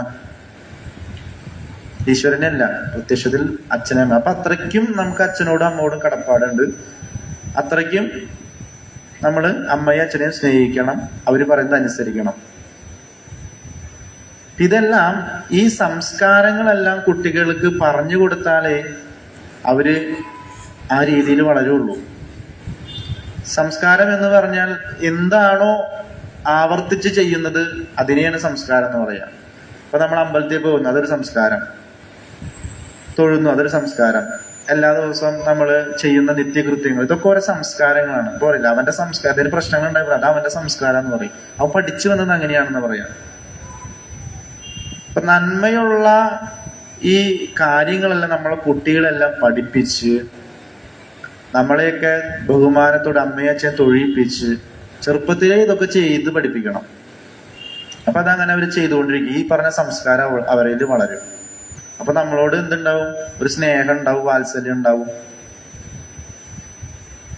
ഇതൊന്നും നമ്മളിപ്പോ പറയാറില്ല.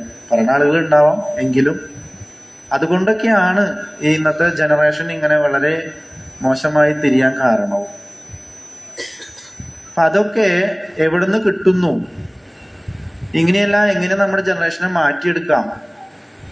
ജനറേഷൻ പോട്ടെ, നമ്മുടെ കുട്ടികളെ നമുക്ക് എങ്ങനെ വളർത്തിയെടുക്കാം? ഇനി വരുന്ന കുട്ടികളെ ഇങ്ങനെയുള്ള സത്സംഗങ്ങള്, ക്ഷേത്ര ദർശനം, പുരാണങ്ങള്, കഥകള്, ഇതെല്ലാം അവർക്ക് പറഞ്ഞു കൊടുക്കണം. ഇതെല്ലാം നമ്മൾ അവർക്ക് പറഞ്ഞു കൊടുക്കണം. എങ്കിലേ അവർക്കൊരു മനസ്സിന് ധൈര്യവും ഭാവിയിൽ സൽപ്രവൃത്തികൾ ചെയ്യാനുള്ള കഴിവും ഉണ്ടാവുള്ളൂ, അല്ലേ? അല്ലെങ്കിൽ അവർ കണ്ടു വളരുന്ന സംസ്കാരമായിരിക്കും അവരില്. അപ്പൊ ഇങ്ങനെ ഈ കാര്യങ്ങളൊക്കെ നടക്കുമ്പോ നമ്മള് ഈ സത്സംഗത്തിൽ കുട്ടികളെ നിർബന്ധമായിട്ടും കൊണ്ടുവരണം. അവരൊന്ന് കേട്ടാൽ മതി, ഉറങ്ങിയാലും കുഴപ്പമില്ല. അവരുടെ മനസ്സിൽ അതൊക്കെ ചിന്തിക്കും. അതല്ലേ പ്രഹ്ലാദൻ ആ 6-ാം മണ്ഡലത്തിൽ കുട്ടിക്ക് ബോധം ഉണരുമ്പോൾ ആ കൊച്ചതിരുന്ന് കേട്ടിട്ടുള്ളൂ.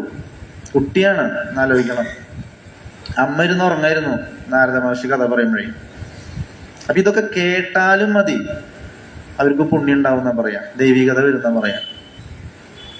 അപ്പൊ ഇതിനെല്ലാം ആര് ശ്രമിക്കണം? ഈ നമ്മൾ തന്നെ ശ്രമിക്കണം. നമ്മുടെ കുഞ്ഞു കുട്ടികൾ, പേരക്കുട്ടികളാണെങ്കിലും കുട്ടികളെ ആണെങ്കിലും അവരൊക്കെ ഈ പറയുന്ന കാര്യങ്ങളിലേക്ക് എത്തിക്കുകയും അവർക്ക് ഇതെല്ലാം പറഞ്ഞു കൊടുക്കുകയും ഒക്കെ ചെയ്യണം നമ്മൾ. എങ്കിലാണ് അടുത്തൊരു തലമുറ എന്താണ് നല്ല രീതിയിൽ വളരുള്ളൂ. അതായത് നമ്മുടെ കുട്ടികളൊക്കെ ഈ പ്രശ്നങ്ങൾക്ക് വരും. ശൂർപ്പണഖ ആകണോ അതോ രാവണനാവണോ എന്നൊക്കെ നമ്മൾ ചിന്തിക്കണം. രാമനാവണോ സീതയാവണോ എന്ന് നമ്മൾ ചിന്തിക്കണം.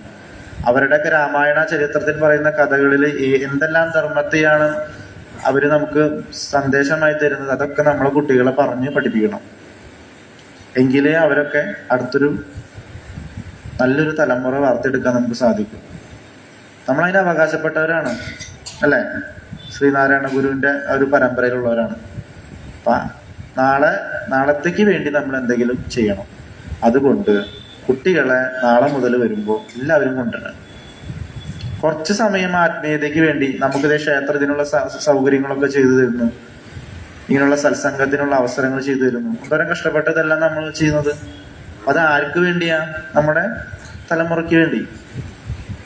അപ്പൊ അതിനെന്ത് ചെയ്യണം? കുട്ടികളെയും കൂടി ഇതിലേക്ക് പങ്കെടുപ്പിക്കണം. ക്ഷേത്ര ദർശനത്തിൽ നമ്മൾ ഇറങ്ങുമ്പോൾ കുട്ടികളെയും കൊണ്ടുവരണം. അവരുടെ മനസ്സിലും ശരീരത്തിലൊക്കെ ആ ദേവചൈതന്യത്തെ പകരാനായിട്ട് അവരെ കൂട്ടിക്കൊണ്ടുവന്ന് ഇതൊക്കെയാണ് നമ്മുടെ സംസ്കാരം അല്ലെങ്കിൽ നമ്മുടെ സംസ്കൃതി എന്ന് പഠിപ്പിച്ച് വളർത്തിയാൽ ഇനി വരാൻ പോകുന്ന തലമുറയ്ക്ക് നന്മയുണ്ടാവും. ഇങ്ങനെയുള്ള സമൂഹ വിഷയങ്ങളെ സമന്വയിപ്പിച്ച് കൊണ്ടുപോകാനും വേണ്ടിയാണ് രാമായണ കഥകൾ ഇങ്ങനെ പാരായണം ചെയ്തുകൊണ്ടിരിക്കുന്നത്, അല്ലെ? രാമായണം വായിക്കുന്നത് കൊണ്ടുള്ള ഏറ്റവും വലിയ കാര്യം എന്താ? ഇങ്ങനെയുള്ള സന്ദേശങ്ങളും കഥകളിലും നമ്മുടെ കുട്ടികൾക്ക്, തലമുറയ്ക്കും വേണ്ടി നമ്മൾക്കും ഇത്തിരി മോശമായത് കുട്ടികളുടെ അവസ്ഥയായതുകൊണ്ടാണ് നമ്മളത് എടുത്തു പറയുന്നത്. അപ്പൊ അങ്ങനെയുള്ള കാര്യങ്ങൾക്ക് വേണ്ടി നമ്മള് കുട്ടികളെ കൊണ്ടുവരണം. അതേപോലെ തന്നെ ഗീത നമ്മുടെ പ്രധാനപ്പെട്ട ഒരു പുസ്തകമാണ്, ഗ്രന്ഥമാണ് ഗീത. ഗീതയുടെ അർത്ഥങ്ങൾ അറിഞ്ഞില്ലെങ്കിലും അതൊന്ന് വായിക്കുക എന്നുള്ള ഒരു കാര്യം ചെയ്താലും മതി, അത് പഠിപ്പിച്ചാലും മതി. എന്താണ് ഗീത? ആ ഗീതയിൽ നിന്ന് കിട്ടുന്ന പ്രചോദനം, ബുദ്ധി, വിവേകശക്തി അത് മഹത്തരമാണ്. ചിന്തിക്കാൻ പറ്റില്ല നമുക്കതൊന്നും. എത്രയേ ആഴത്തിൽ ഇറങ്ങി ചെന്നാലും ഓരോ വരികൾക്കും ഒരുപാട് അർത്ഥങ്ങളാണ്. ഒരു വാക്കിന് ഒരു അർത്ഥമല്ല, ഒരുപാട് അർത്ഥങ്ങളാണ് ഗീതയിൽ. അത്രയും മഹത്തരമായിട്ടൊരു ഗ്രന്ഥം കൂടിയാണ് ഗീത. ആ ഗീത പാരായണം ചെയ്യിപ്പിക്കുക. ഇനി ലളിതാ സഹസ്രനാമം, ഏതെങ്കിലും വിഷ്ണു സഹസ്രനാമം, ഇതൊന്നും വേണ്ട. നമ്മുടെ സുബ്രഹ്മണ്യന്റെ ഒരു സഹസ്രനാമമായിരുന്നു. ഇനി അഷ്ടോത്തരയും ജപിപ്പിക്കാൻ പഠിപ്പിക്കാം. പിന്നെന്താ, സ്കന്ദപുരാണം ഉണ്ട്, അതിലെ കഥകളുണ്ട്, മുരുകന്റെ കഥകളുണ്ട്. ഇങ്ങനെയുള്ള പുരാണങ്ങളെ എന്തെങ്കിലും ഒന്ന് കുട്ടികളെ പരിചയപ്പെടുത്താം. നമുക്ക് സാധിക്കുമെങ്കിൽ അതിനൊരു അവസരം ഉണ്ടാക്കി വെക്കുക. ഐക്യമത്യം മഹാബല, സമൂഹം ചേർന്ന് ഇത് ചെയ്തു കഴിഞ്ഞാൽ എല്ലാ മക്കൾക്കും നല്ലതാണ്, അല്ലേ? നമ്മൾ അതിനു വേണ്ടി എന്തെങ്കിലും ചെയ്യണം. ചെയ്തില്ലെങ്കിൽ അടുത്ത തലമുറ നമ്മളെ കൈവിട്ടു പോകും.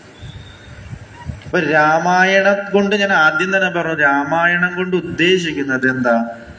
ധർമ്മത്തെ പരിപാലിക്കുക, ആ സന്ദേശത്തെ നമ്മളിലേക്ക് തരിക എന്നുള്ളതാണ്. അപ്പൊ ആ വിഷയങ്ങളെ ഗൗരവമായി ചിന്തിച്ച് നമ്മുടെ മക്കളെ നമ്മളിതെല്ലാം പഠിപ്പിക്കണം. രാമായണം നമ്മൾ മാത്രമല്ല, നമ്മുടെ മക്കളെയും പഠിപ്പിച്ച് വളർത്തി കൊണ്ടുവരണം. അതിനെന്താ ചെയ്യാൻ പറ്റുക? അത് ചിന്തിക്കുക. ഇനി നമ്മളിവിടെ ക്ഷേത്രത്തില് എല്ലാ മാസവും ഭഗവാന്റെ ഐശ്വര്യ പൂജ നടക്കുന്നുണ്ട്, ഷഷ്ടി പൂജ നടക്കുന്നുണ്ട്, വിശേഷ പൂജകളൊക്കെ നടക്കുന്നുണ്ട്. അവിടേക്ക് ആരും തന്നെ വരാറില്ല. ഐശ്വര്യ പൂജയ്ക്ക് 1-2 ആളുകളെ വരുന്നത്. ഈ ഐശ്വര്യ പൂജ എന്ന് ഉദ്ദേശിക്കുന്നത് എന്താ? ഭഗവാനെ കലശത്തിൽ പൂജിച്ച് അല്ലെങ്കിൽ സഹസ്രനാമ അഷ്ടോത്തരോ ജപിച്ച് നമ്മൾ ഭക്തരെയൊക്കെ എല്ലാവരും ഇരുത്തി, ഇതെല്ലാവർക്കും വേണ്ടിയാണ് ചെയ്യുന്നത്. ഐശ്വര്യത്തിന് വേണ്ടി, സമാധാനത്തിന് വേണ്ടി, ഈശ്വരാരാധന. നേരത്തെ ടീച്ചറൊക്കെ പറഞ്ഞിട്ടു, ഈശ്വരത്വം അല്ലെങ്കിൽ ആ ഈശ്വരനെ അറിയണമെങ്കിൽ എന്ത് വേണം? നമ്മളെല്ലാവരും ഉള്ളിലൊരു ആഗ്രഹം കൂടി വേണം. ഇതിനെല്ലാം നമുക്ക് ക്ഷേത്രത്തിലും സൗകര്യമുണ്ട്. പക്ഷെ ഇതിനൊന്നും ആരും തന്നെ വരുന്നില്ല. അതൊക്കെ ശ്രദ്ധിക്കുക. നമ്മൾ കുട്ടികളൊക്കെ ഇങ്ങനെയുള്ള പൂജകളിലും വിശേഷ പൂജകളിലൊക്കെ പങ്കെടുപ്പിക്കുക. നമ്മളെക്കാളും പ്രാധാന്യം കുട്ടികൾക്ക് കൊടുത്ത് അവരെ ഇതിലെല്ലാം പങ്കെടുപ്പിക്കുക. അപ്പൊ എന്താവും, സമൂഹത്തിൽ നമുക്ക് എന്തെങ്കിലും ചെയ്യാൻ പറ്റും. വേറെ ഒന്നും നമുക്ക് ചെയ്യാനില്ല. വേറെ എന്താ ചെയ്യാൻ? നമുക്ക് ഒന്നും പറ്റില്ല. ഇനി വരാൻ പോകുന്ന കുട്ടികളെ മനസ്സിലാക്കി കൊടുക്കുക. അത് ഈ ആത്മീയതയോടുകൂടി കാണണം. അപ്പൊ രാമായണത്തിലൂടെ ഇങ്ങനെയുള്ള സന്ദേശങ്ങളാണ് ഞാൻ നിങ്ങൾക്ക് പറയാൻ ഉദ്ദേശിക്കുന്നത്. ആ രാമായണ ചരിത്രങ്ങളിലെ കഥകൾ കുട്ടികൾക്ക് പറഞ്ഞു കൊടുക്കുക. ഗൗരവത്തോടുകൂടി ചിന്തിക്കുക. നമ്മുടെ ക്ഷേത്രത്തിൽ നടക്കുന്ന എല്ലാ ചടങ്ങിലും കുട്ടികളെ പങ്കെടുപ്പിക്കുക. ഇനിയിപ്പം മറ്റന്നാള് 11-ാം തീയതി മഹാഗണപതി ഹോമം നടത്തുന്നുണ്ട്. ക്ഷേത്രവുമായി ബന്ധപ്പെട്ട അഷ്ടമംഗല്യ പ്രശ്നങ്ങളിൽ കുറച്ച് ദോഷങ്ങളൊക്കെ കണ്ടു. അതിനുള്ള മൃത്യുഞ്ജയ ഹോമം മഹാഗണപതി ഇപ്പൊ ഇവിടെയാണ് ചെയ്യുന്നത്. അപ്പൊ ആ സമയത്തൊക്കെ ഇവിടെ പഞ്ചാക്ഷരം ജപിച്ച് അഷ്ടാക്ഷരമൊക്കെ ജപിച്ചിരിക്കണം. അതിനൊക്കെ കുട്ടികളെ കൊണ്ടുവരിക. കുട്ടികളൊക്കെ ഇരുത്തി നാമം ജപിപ്പിക്കുക. കുഞ്ഞു കുട്ടികളായാലും കുഴപ്പമില്ല, ഇത്തിരി വലിയ കുട്ടികളായാലും കുഴപ്പമില്ല, അത് കൊണ്ടിരുത്തി നാമം ജപിക്കുക. ആ സ്വാത്വിക ചൈതന്യം അവരിലേക്ക് എത്തട്ടെ. അതേപോലെ തന്നെ ഇനി ക്ഷേത്രവുമായി ബന്ധപ്പെട്ട് നടക്കാൻ പോകുന്ന പരിഹാര ക്രിയകൾ, ഇതൊക്കെ ഈ സമൂഹത്തിന് വേണ്ടിയിട്ടാണ്. ഈ ക്ഷേത്രത്തിലൂടെ സമൂഹത്തിന് നന്മയുണ്ടാകാൻ വേണ്ടിയിട്ട് ചെയ്യുന്ന കാര്യങ്ങളാണ്. അതിലെല്ലാവരും പങ്കെടുക്കുക. ചിങ്ങമാസില് ആ പരിഹാര സമയത്ത് ഇതേപോലെ തന്നെ ഈ വേദിയിലിരുന്ന് ആ പൂജകളിലൊക്കെ പങ്കെടുത്ത് ആ ദോഷങ്ങളൊക്കെ നിവേദിക്കുക. അതിനുവേണ്ടി എല്ലാവരും കുട്ടികളെ പ്രധാനമായും പങ്കെടുപ്പിക്കുക. അല്ലെ? അതല്ല വേണ്ടത്. ഈ രാമായണത്തിലൂടെ നമ്മൾ എന്താ മനസ്സിലാക്കുന്നത്? ഞാൻ ഈ പറയുന്ന വിഷയങ്ങള് ശരിയല്ലേ? ചിന്തിച്ചിട്ടുണ്ടോ നിങ്ങൾ എപ്പോഴെങ്കിലും അതൊക്കെ? അതിനി നമ്മൾ ചിന്തിക്കണം. നമുക്കതിനു വേണ്ടി എന്തെങ്കിലും കാര്യങ്ങൾ ചെയ്യണം. പൂജകളും ക്ഷേത്രാരാധനകളിലും ഒക്കെ കുട്ടികളെ കൊണ്ട് പങ്കെടുപ്പിക്കാം കേട്ടോ. അപ്പൊ ഈ രാമായണത്തിൽ ഇനി ഇവിടുന്ന് തുടർന്നുള്ള ദിവസങ്ങളിൽ പ്രഭാഷണങ്ങളും മറ്റു അനുബന്ധിച്ച കാര്യങ്ങളൊക്കെ ഉണ്ടാവും. അതിലും നമ്മളെ കുട്ടികളെ പങ്കെടുപ്പിക്കുക. അവരിലേക്ക് ഈ ചൈതന്യത്തെ അല്ലെങ്കിൽ കഥകളെ പറഞ്ഞ് മനസ്സിലാക്കുക കേട്ടോ. ഇത്രയും കാര്യങ്ങളാണ് ഞാൻ ഈ രാമായണത്തിൽ നിന്ന് മനസ്സിലാക്കി നിങ്ങൾക്ക് പറഞ്ഞു തരാൻ ഉദ്ദേശിച്ചത്.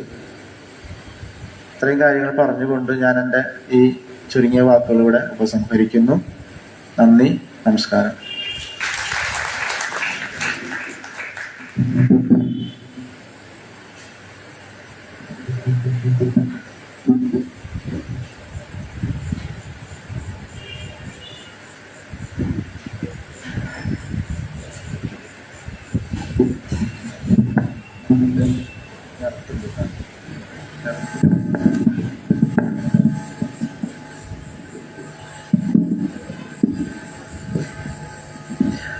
എല്ലാവർക്കും ഒരിക്കൽ കൂടി നമസ്കാരം. കഴിഞ്ഞൊരു മണിക്കൂറായി നമ്മുടെ മേൽശാന്തി ക്ഷേത്രത്തിൽ ചെയ്യേണ്ടതായ കാര്യങ്ങളും അനുഷ്ഠിക്കേണ്ടതായ കാര്യങ്ങളും കുട്ടികളെ കൊണ്ടുവന്ന് അവരിൽ ആത്മീയമായ ചിന്ത ഉണർത്തുന്നതിനെ പറ്റിയും നമ്മളെ പറഞ്ഞ് മനസ്സിലാക്കി തന്നു. നമുക്കത് ചെയ്യാം. നമ്മളുടെ അടുത്ത തലമുറയെ നമുക്ക് കഴിയുന്നത്ര സഹായിക്കാം. ഈ ക്ഷേത്രത്തെ സംബന്ധിച്ചിടത്തോളം ഇങ്ങനെയുള്ള കാര്യങ്ങൾ തുടർച്ചയായി ഉണ്ടാവും. ഇന്നിപ്പോൾ 7 ദിവസം നമ്മൾ ഈ സത്സംഗം പരിപാടികൾ ചെയ്യുന്നുണ്ട്. കുറച്ചൊക്കെ ഇതിൽ നിന്ന് നമുക്ക് കാര്യങ്ങൾ ഗ്രഹിക്കാൻ സാധിക്കുന്നു. ഗ്രഹിക്കുന്ന കാര്യത്തിൽ ഒരു ചെറിയ അംശമെങ്കിലും നമ്മളുടെ മനസ്സിനെയും പ്രവൃത്തിയെയും ഉത്കൃഷ്ടമാക്കും എന്നുള്ളതിൽ തർക്കമില്ല.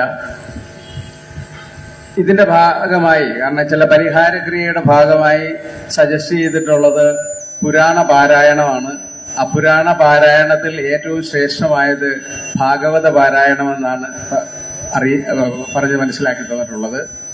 അങ്ങനെ ഭാഗവത പാരായണത്തിന്റെ ഒരു യജ്ഞം തന്നെ നമ്മൾ അടുത്ത ദിവസങ്ങളിൽ ഇവിടെ ചെയ്യുന്നുണ്ട്. നാളെ നമ്മളുടെ തന്ത്രികൾ എത്തും. തന്ത്രികൾ വന്നതിന് ശേഷം അതിന്റെ ഡേറ്റ് പറ്റുമെങ്കിൽ നാളെ തന്നെ അറിയിക്കാൻ സാധിക്കും. അത് 7 ദിവസം ഉണ്ടാവും. അപ്പൊ അന്നും പ്രഭാഷണങ്ങളും പാരായണങ്ങളും മാത്രമായിരിക്കും ഈ 7 ദിവസം ഉണ്ടാവുക. ഈ കാര്യങ്ങളിലൊക്കെ നമ്മൾ പങ്കെടുക്കുന്നതോടൊപ്പം തന്നെ നമ്മളുടെ കുട്ടികളെയും പങ്കെടുപ്പിച്ച് രാമായണത്തിന്റെ കഥകൾ അവർ മനസ്സിലാക്കുന്ന പോലെ ഭാഗവതത്തിലെ കഥകൾ അവർ മനസ്സിലാക്കി അവരെ നാളെ ഉത്തമ പൗരന്മാരായി നമ്മുടെ സമൂഹത്തിന് ഗുണമുള്ളവരായി മാറാൻ നമുക്ക് സഹായിക്കാം. അതിനുശേഷം സ്കന്ദപുരാണം ചെയ്യണമെന്നൊരാഗ്രഹമുണ്ട്. അതും നാളെ തന്ത്രികൾ വന്നതിന് ശേഷം അതിനൊരു തീരുമാനം ഉണ്ടാവും. ഇങ്ങനെ വരും മാസങ്ങളിൽ ഇങ്ങനെയുള്ള സത്സംഗങ്ങൾ തുടർച്ചയായി നമ്മുടെ ക്ഷേത്ര അങ്കണത്തിലുണ്ടാവും.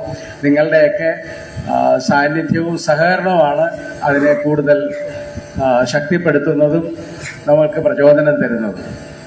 അങ്ങനെ ഇന്നത്തെ ഈ അനുഗ്രഹ പ്രഭാഷണം നടത്തിയ നമ്മുടെ ക്ഷേത്രം ശാന്തിക്ക് നിങ്ങളുടെ ഓരോരുത്തരുടെയും പേരിൽ ഞാൻ കൃതജ്ഞത അറിയിക്കുന്നു. അപ്പോൾ എല്ലാ ദിവസത്തെയും പോലെ നമ്മളുടെ മരുന്ന് കഞ്ഞി വിതരണം നടക്കാൻ പോകുന്നു. നിങ്ങൾ ഓരോരുത്തരെയും അതിലേക്കായി ഞാൻ ക്ഷണിക്കുകയും ചെയ്യുന്നു. നന്ദി, നമസ്കാരം. നാളത്തെ പരിപാടിയെപ്പറ്റി പറയാനാണെങ്കിൽ, നാളെ നമ്മളുടെ പ്രഭാഷണം നടത്തുന്നത് നമ്മളുടെ ക്ഷേത്രത്തിന്റെ തന്ത്രി ഡോക്ടർ OV ഷിബു തന്ത്രിയാണ്. ഒരു വലിയ ജനക്കൂട്ടം നമുക്കിവിടെ ഉണ്ടാവണം. കാരണം തന്ത്രികൾക്ക് എന്താണ് നമ്മളോട് പറയാനുള്ളത്, അത് തികച്ചും നല്ല ഒരു ജനക്കൂട്ടം, എല്ലാ ആൾക്കാരെയും നമ്മൾ പങ്കെടുപ്പിക്കണം എന്നാണ് ആഗ്രഹം. അതിനുവേണ്ടി നിങ്ങൾ ഓരോരുത്തരും പരിശ്രമിക്കണം. Thank you.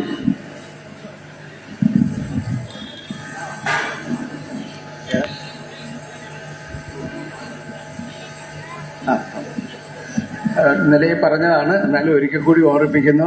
ഇപ്പോൾ 11-ാം തീയതി അഷ്ടദ്രവ്യ മഹാഗണപതി ഹോമം ആനയൂട്ടും ഉള്ളതാണ്.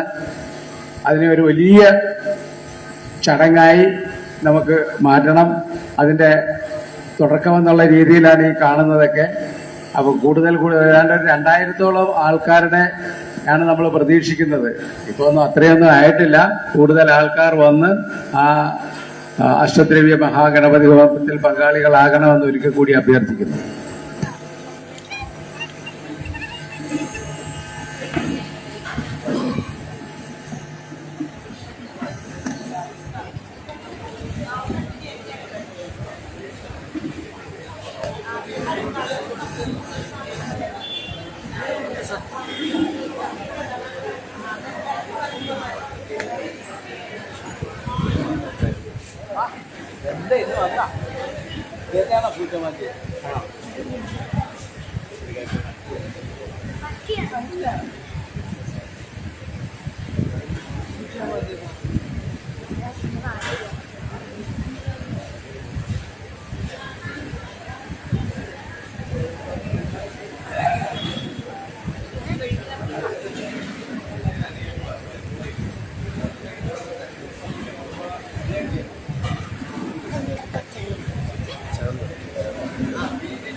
Thank you.